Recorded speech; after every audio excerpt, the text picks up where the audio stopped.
আমি আমার স্বামীকে অনেক বেশি ভালোবাসি এবং পৃথিবীতে সব মানুষকে যত ভালোবাসি তার থেকে উনাকে সবচেয়ে বেশি ভালোবাসি। আমি আমার স্ত্রীকে অনেক বেশি ভালোবাসি। পৃথিবীর সবার থেকে তাকে সবচাইতে বেশি ভালোবাসি। কিন্তু আমার কাছে এখন মনে হচ্ছে আমার স্বামী বা আমার স্ত্রী এখন আমাকে আগের মতো কেন জানি মনে হচ্ছে ভালোবাসছে না। আগে যেই রকম রিঅ্যাকশন দিত, যেই রকম আমাকে সবকিছুতে আগলে রাখতো বা যেই রকম ভাবে আমাকে ভালোবাসার বহিঃপ্রকাশ করতো আমার কাছে, এখন সেরকম করছে না। একসময় আসলেই অন্যরকম ছিল। সময়ের বিবর্তনে কি তাহলে সব হারিয়ে যাচ্ছে? অনেকে বলে যত বিয়ের বয়স পুরানো হয়, যত সম্পর্কের বয়স পুরানো হয়, তত নাকি ভালোবাসা জানালা দিয়ে পালিয়ে যায়। আসলে কি বিষয়টা তাই?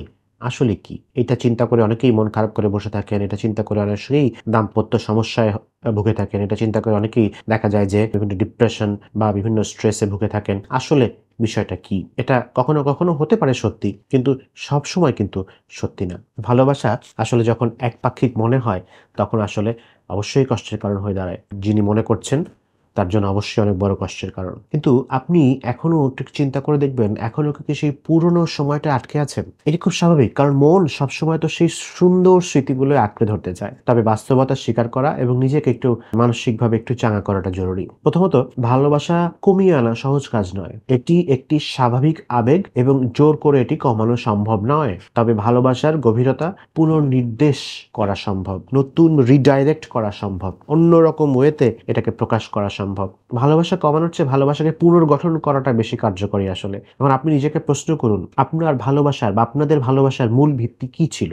আপনার স্বামীর প্রতি বা আপনার স্ত্রীর প্রতি ভালোবাসার কারণ কি কেবল তার প্রতি আসক্তি, নাকি পারস্পরিক সম্মান, নির্ভরতা, বন্ধুত্ব, কমিটমেন্ট? যদি আসক্তি বেশি হয়, তাহলে সেটা থেকে চেষ্টা করুন নিজেকে ধীরে ধীরে একটু আলাদা করার। এখন প্রশ্ন হলো, কিভাবে আপনি এই পরিস্থিতি থেকে মুক্তি পেতে পারেন? আবেগ খুব বেশি হয়ে যাচ্ছে, বাস্তবতা বুঝতে পারছি না। প্রথম বিষয় হচ্ছে যে আপনার স্বামী বা স্ত্রী হয়তো আগের মতোই অনুভব করছেন না, কিন্তু তা মানেই আপনার ভালোবাসার মূল্য নেই বা আপনি কম গুরুত্বপূর্ণ এমন কিন্তু নয় বিষয়টা। সম্পর্ক পরিবর্তন হয়, কিন্তু নিজেকে দোষারোপ করা বা আটকে থাকা আসলে মানসিক সমস্যাটা বাড়ায়, মানসিক কষ্টটা বাড়ায়। সম্পর্ক পরিবর্তন হয়, রূপ চেঞ্জ করে, এটা বুঝতে হবে। নিজের আত্মসম্মানটা বজায় রাখাটা জরুরি। আপনার মূল্য যে কেবল এই সম্পর্কে নির্ভরশীল সেটা নয়। আপনি একজন সম্পূর্ণ ব্যক্তি, যার নিজস্ব চাওয়া পাওয়া, স্বপ্ন, সম্ভাবনা আছে। নিজের প্রতি যত্নশীল হন, নতুন কিছু শিখুন, নিজের শক্তিগুলো কাজে লাগান। ভালোবাসার দৃষ্টিভঙ্গি পরিবর্তন করুন এবং ভালোবাসা মানে কেবল একজন মানুষের সঙ্গে আবদ্ধ থাকা নয়।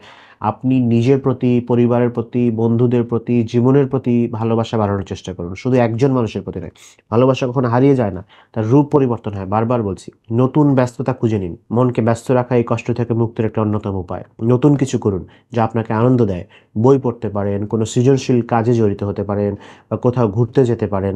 আপনার এগুলো করলে দেখবেন যে আপনার মনটা আরো বেশি ভালো হচ্ছে এবং আপনার হাসব্যান্ড বা আপনার ওয়াইফ আপনার প্রতি আসলে হয়তোবা ঠিকই ভালোবাসা আছে। কিন্তু আপনি যেটাকে একটু অ্যাবনরমালি নিয়ে নিচ্ছিলেন যে ঐরকম ক্রেভিং কেন নাই, ঐরকম কেন ভালোবাসে না, ওই ধরনের চিন্তাগুলো থেকে আপনি আসলে মুক্তি পাবেন। এবং অন্যান্য ফর্মে অন্য কি উপায় আপনার হাসব্যান্ড আপনাকে ভালোবাসে সেটা আপনাকে, আপনার স্ত্রী আপনাকে ভালোবাসে সেটা একটু বোঝার চেষ্টা করবেন। তবে হ্যাঁ, এটাও ঠিক, আগে খুব ফুল দিতাম, আগে খুব হাগ দিতাম, আগে খুব পছন্দের জায়গাগুলোতে তাকে ঘুরতে নিয়ে যেতাম। এখন যে একদমই নিবেন না তা না। এখনো নিবেন। একটু, একটু সময় পেলে একটু নেন। অল্প নেন। আগে সপ্তাহে ৩ দিন যেতেন। এখন ২ সপ্তাহে ১ বার হলেও যান। তাহলে দেখবেন সেই পুরনো স্মৃতিগুলো যখন আবার ফিরে আসে, তখন কিন্তু আবার সম্পর্কটা আরো বেশি পুনরুজ্জীবিত হয়। হ্যাঁ, ওই মাত্রায় হয়তোবা যেতে পারবেন না। আমি সেই বিষয়টাই বলছি। অ্যান্ড লিমিট সেট করা, বাউন্ডারি সেট করা একটা ইম্পোর্টেন্ট জিনিস। যদি আপনি সময় মতো তার প্রতিক্রিয়ার উপর নির্ভর করেন, তাহলে কষ্ট আরো বাড়বে। যদি সবসময়ই আপনি তার আবেগের মানে তার ভালোবাসার উপর নির্ভর করতে থাকেন প্রতিনিয়ত, তাহলে কষ্ট আরো বাড়বে। বরং আপনি কিভাবে রিঅ্যাকশন দিবেন সেটি নিয়ন্ত্রণ করার চেষ্টা করুন। তার প্রতিটি আচরণ আপনার মনোযোগ এবং আবেগের কেন্দ্রবিন্দু হওয়া উচিত নয়। এটা আপনাকে বুঝতে হবে। সব আচরণ দেখে আপনার নজর দেওয়া দরকার নাই। যে তিনি এখন কেন আমাকে এরকম করলেন না? তিনি কেন আমাকে এরকম বললেন না? তিনি কেন আমাকে এখন সময়টা দিচ্ছেন না আমার পার্টনার? বরং তিনি অন্য কোনো কাজে ব্যস্ত আছেন কিনা? তিনি অন্য কোনো পরিস্থিতিতে আটকা পড়েছেন কিনা?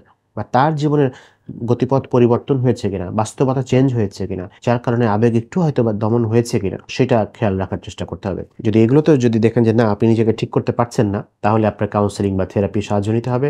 কাপল কাউন্সেলিং বা হাসব্যান্ড ওয়াইফ একসাথে কাউন্সেলিংটাই আমি সাধারণত রেফার করে দেই। যদি আপনার কষ্ট খুব অসহনীয় হয়ে ওঠে এবং জীবনযাত্রাকে বাধাগ্রস্ত করে, তবে অবশ্যই কাপল কাউন্সেলিং নিতে হবে।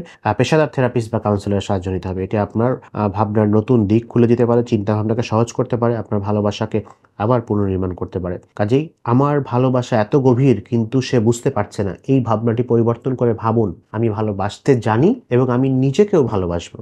জীবন আসলে একদিকে আটকে থাকার জন্য নয়, বরং জীবন এগিয়ে থাকার জন্য। সবাইকে অনেক অনেক ধন্যবাদ। আসসালামু আলাইকুম।